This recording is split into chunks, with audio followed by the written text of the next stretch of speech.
welcome to ML Done. Previously we talked about overfitting in decision trees and we understood what it really means.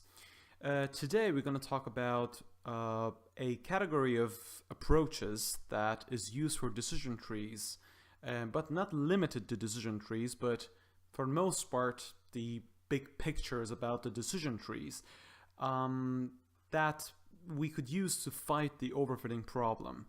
And it's called, the main category is called the training validation approach, which would be divided into two algorithms. The first one that we're going to work on today is called the Reduced Error Pruning, which, as the name implies, is all about pruning a decision tree. So now just first a quick recap. So what is overfitting? Overfitting is when we basically memorize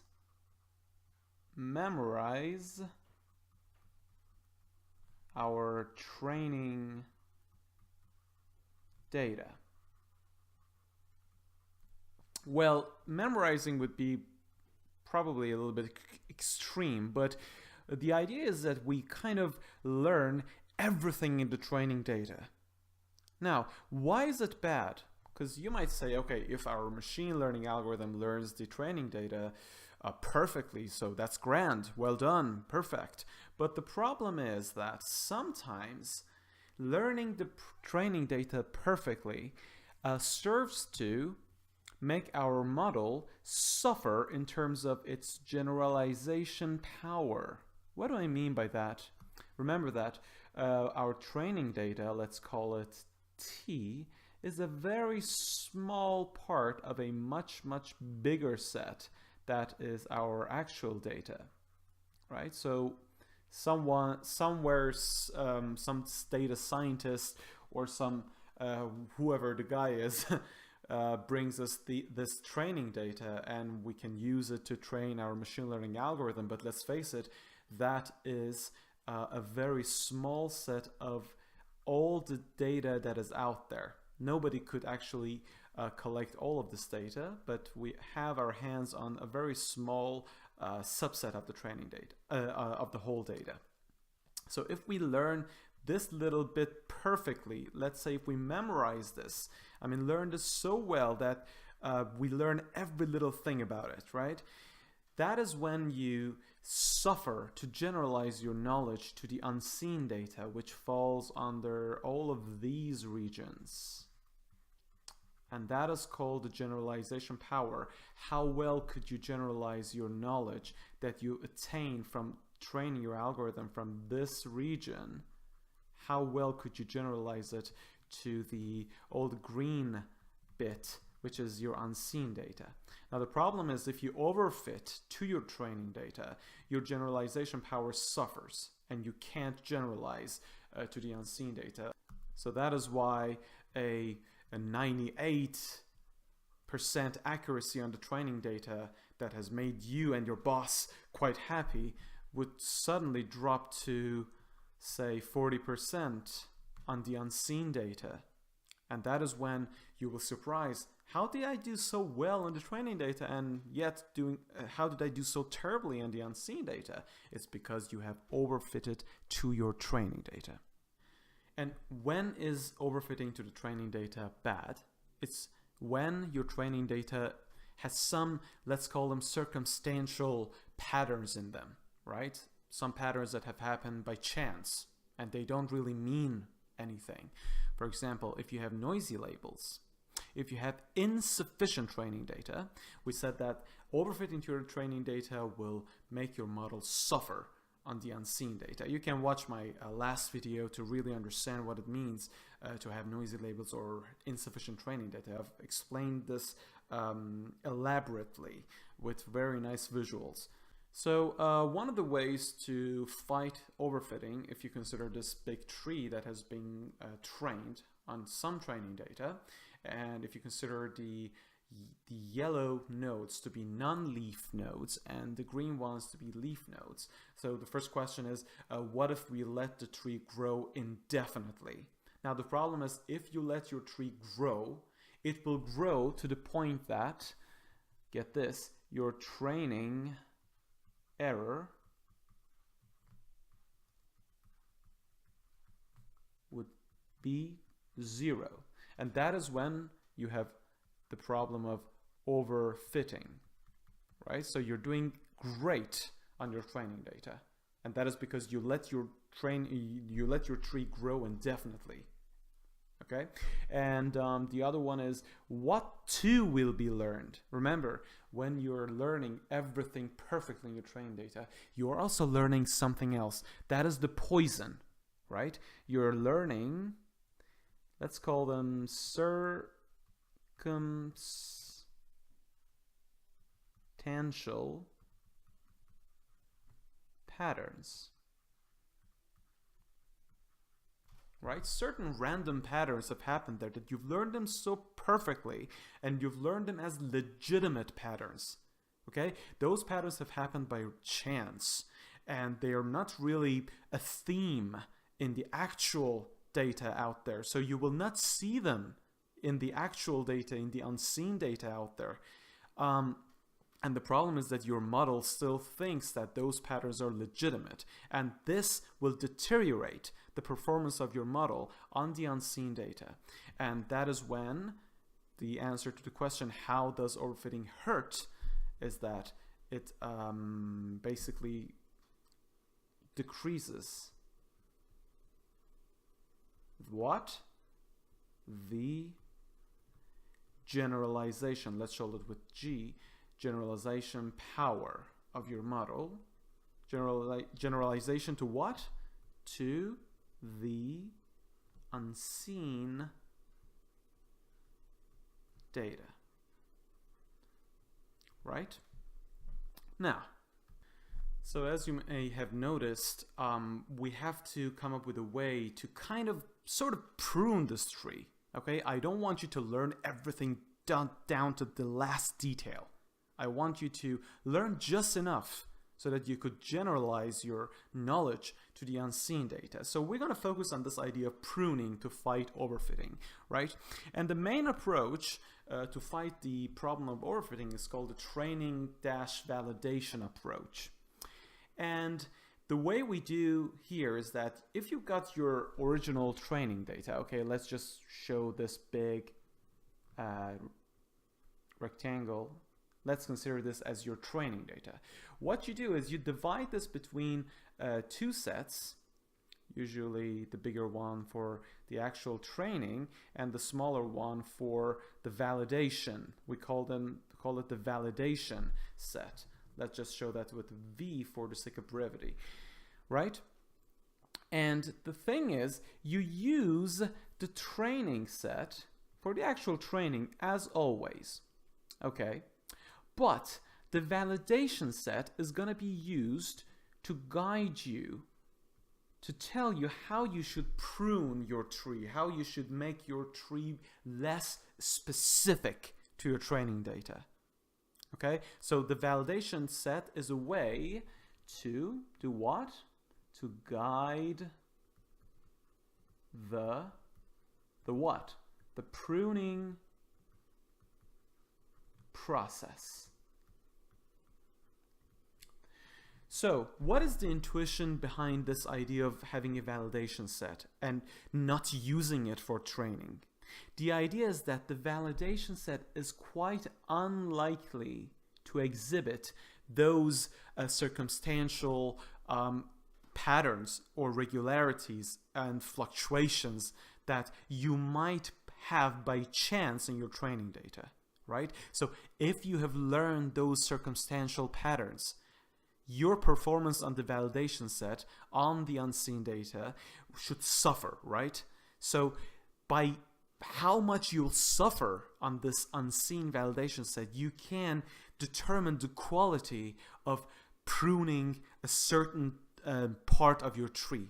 I'm going to explain more what it means. So the idea is that you prune your tree at a specific node, okay, and measure the performance on the unseen validation set before and after the pruning, right? So you've got your big tree, you've trained your tree on the training data, and you've let it grow indefinitely, and then you're going to do pruning on different parts of your tree, making it smaller, okay? And then you measure the performance of your tree before and after the pruning on the validation set.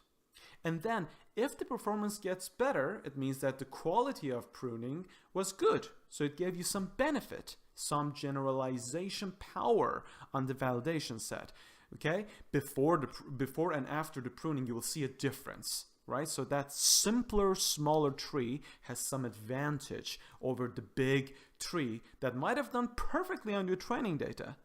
But this one, the shorter one, the smaller one, is doing a little bit worse on your training data probably, but much, much better on the unseen data. Remember that the generalization power, let's call it with G power, is a very important thing. That is the ultimate thing you want to do. If you have an amazing performance on the training data, but a very bad performance on the unseen data, you might as well throw your model into the trash, because that's no good. So one of the most important questions here is that how to choose this validation set. Okay, so number one, does the size of the set matter? Of course it does. The size of your validation set has to be big enough to be a good representative of the actual huge society, huge community of the data. Okay, so that is number one. And number two, how to prepare it. So remember, if you've got your original training set here, usually the way people do this is they divide it into 3 different parts, but the same size, okay? And they choose the first, or let's say the 2/3 of it for training, and the remaining 1/3 for validation, okay? And remember that the validation set over here, this 1/3 of the whole training data that you've chosen for guiding the pruning process, has to be big enough to have some meaning to it, to be a sufficient representative of the actual data out there. Okay, and the first algorithm that we're gonna consider and we're going to study under this approach, under the training validation approach, is called the reduced error training. So let's dig in. Right, let's take a look at the reduced error pruning algorithm. Now, first step is to partition the training data in train and validation sets. Okay, so we've already seen this, nothing new here. You've got your original training set, let's represent it with this rectangle, and then you change that into 2 parts, right? So the first part will be called, let's call it train, while the second part will be called the validation set. Okay, which part are we going to use for training? We're going to use this section for training our tree. So this will take us to step 2, build a complete tree from the train data. Boom, there we go. So imagine that this big tree is what you've learned from the train data, okay? And the yellow nodes are the non-leaf nodes, and the green ones, as you may have guessed, are the leaf nodes. The next step is quite interesting. So this step is actually nothing but some sort of a loop, right? Number 3 over here is nothing but a loop. It says, while pruning doesn't harm. I'm going to explain to you what it really means. Basically what it means is that as long as pruning our tree will not harm our performance, we can keep pruning. I'm going to explain what I mean really by deteriorating the performance of the algorithm. In order to understand that, we have to go deeper. In the next line, what you see is, for each non-leaf node n in the tree, do the following. So non-leaf nodes would be the yellow ones, right?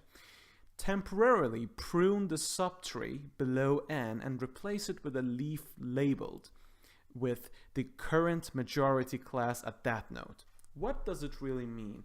Let's say that we're going to do this for every non-leaf node, okay? Let's just say that now I've considered this non-leaf node. Okay. What do I have to do? Temporarily prune the subtree below n. So that would be the first step.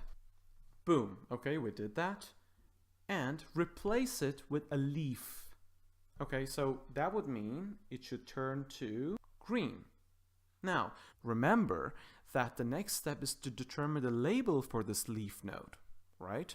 Because as you remember, all the leaf nodes are pure nodes, right? So they have a label associated with them. Now, imagine if we want to determine the label for this guy, for this newly converted leaf node, you have to consider the label across that subtree that we eliminated, okay? And consider the majority label in that subtree as the label for this newly converted leaf node, right? So let's consider that if it was a binary classification problem and that subtree had, for the most part, labels belonging to class 1 and maybe just a few labels for class 2, you would consider class 1 to be the dominating label of that subtree, and you would consider that label for this newly converted leaf node. Okay, so you would also give that label to this new leaf node. And then the question is, you have to measure and record the accuracy of this prune tree on your validation set.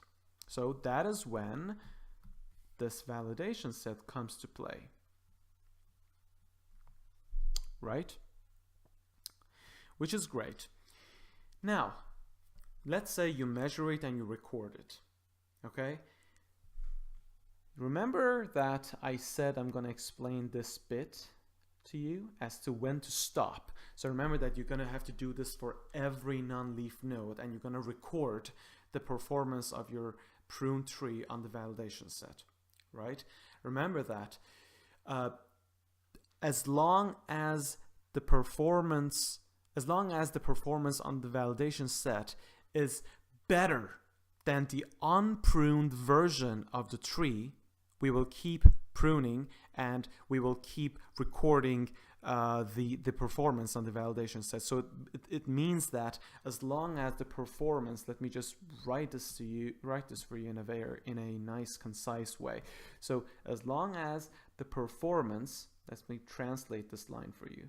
As long as the performance, let's show it with P, on the validation set, let's show it with V, before pruning, and the performance on the validation set after the pruning. As long as this potential pruning would result in a performance that is better or at least equal to the performance of the unpruned tree on the validation set, we would consider that, okay, this pruning has gained us some performance, some increase in the performance on the validation set, so has made it better, has made the tree more generalizable to the unseen data.